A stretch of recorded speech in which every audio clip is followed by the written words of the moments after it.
Hello everyone, welcome back to my channel. So, today we are going to learn the ending part of this chapter Wisdom Paves the Way.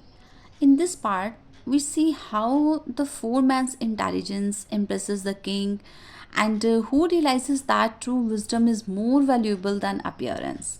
So, let's begin this interesting and inspiring conclusion of this chapter.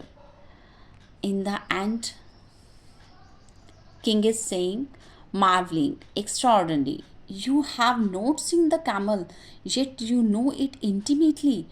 Marvelling means अद्भुत, आश्चर्यजनक, बहुत ही असाधारण. तुमने इसके ऊँट को नहीं देखा, फिर भी तुमने उसके बारे में सब कुछ साफ साफ बता दिया. Your reasoning is flawless. तुम्हारा जो तर्क है वो बिल्कुल ही फ्लॉलेस है, मीन्स बहुत ही उचित है, परफेक्ट है. And speaks of wisdom that goes beyond mayor right.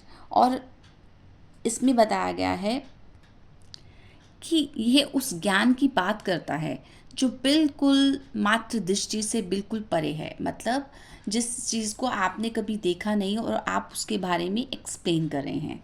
Next is turning to the merchant. Merchant की तरफ मुड़ते हुए, your accusations are baseless and misguided. आपके जो आरोप थे वो बिल्कुल आधारहीन थे और पथभ्रष्ट थे. So these are man of wisdom. ये जो चारों पर्सनस हैं ना, ये बुद्धिमता के हैं, ये चोर नहीं है, बुद्धिमानी है, ये चोर नहीं है. एंड गो, जाओ और continue your search of your camel. और अपने उस ऊँट को ढूंढने की तलाश जारी रखो. And be mindful of wisdom you accuse in the future. और हाँ, ध्यान रखना भविष्य में किसी पर भी आरोप लगाने से पहले. So the merchant chastened and embarrassed both deeply and exits his face red with shame. जो व्यापारी होता है वो पीछे की तरफ मुड़ता है और वो सॉरी फील करता है. चेस्टेंड मीन्स सॉरी फील करता है, बहुत शर्मिंदा होता है और झुक जाता है. डीपली एग्जिट्स, और वहाँ से चला जाता है. अपना फेस रेड हो जाता है उसका और शर्मिंदगी आ जाती है उसके फेस पर. So next is king is saying to the four man. उन चार पर्सनस को क्या कहते हैं? You have demonstrated remarkable intelligence and the ability to see the beyond the obvious. कि आपने बुद्धिमानी को बहुत ही अच्छे तरीके से प्रदर्शित किया है.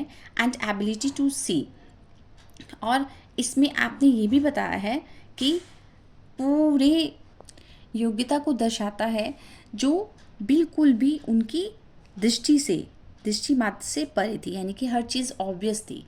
And such minds are rare and highly valued in my court.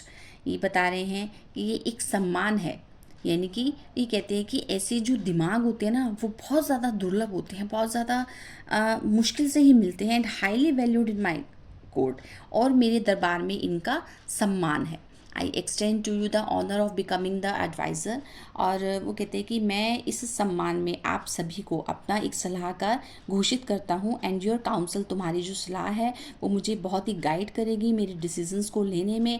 And आपकी जो बुद्धिमत्ता है वो मुझे हाईलाइट करेगी. बेकन मीन्स होता है मेरा मार्गदर्शन करेगी. फॉर माई किंगडम, मेरे राज्य के लिए. व्हाट डू यू से टू माई ऑफ़र. आप मेरे इस ऑफ़र के बारे में क्या कहना चाहेंगे? तो जो रामदत्त है वो स्टेपिंग फॉरवर्ड, आगे बढ़ते हुए क्या कहते हैं? Your highness, Maharaj, it is honour we had not dare to dream it.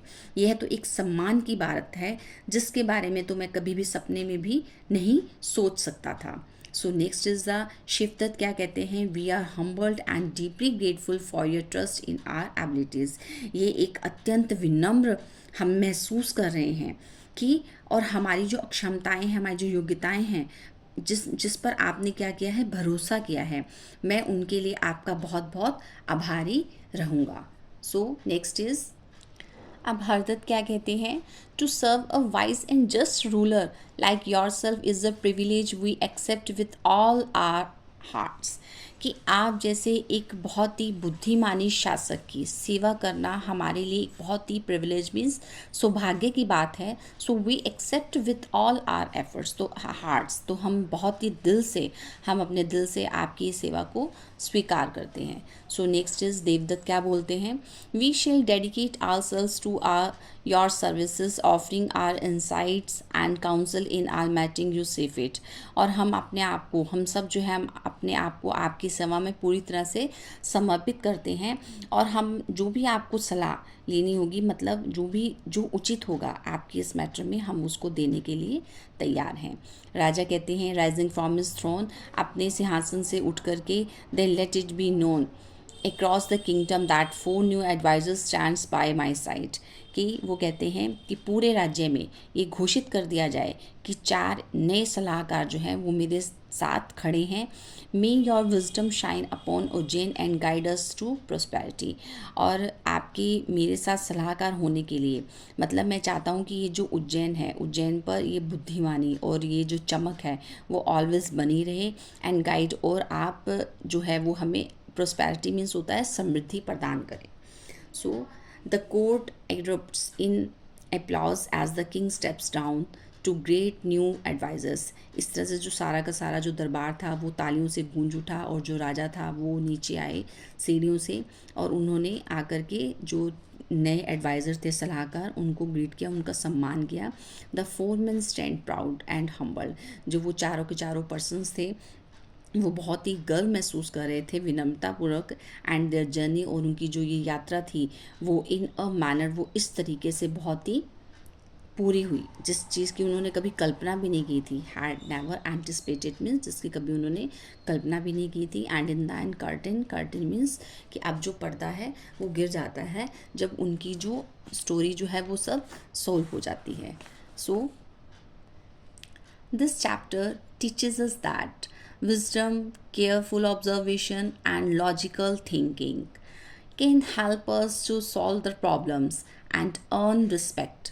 So the king rewarded the 4 young men because of their intelligence and honesty. If you enjoyed this story, please like, share, and subscribe to the channel for more easy English topics. Thank you for watching.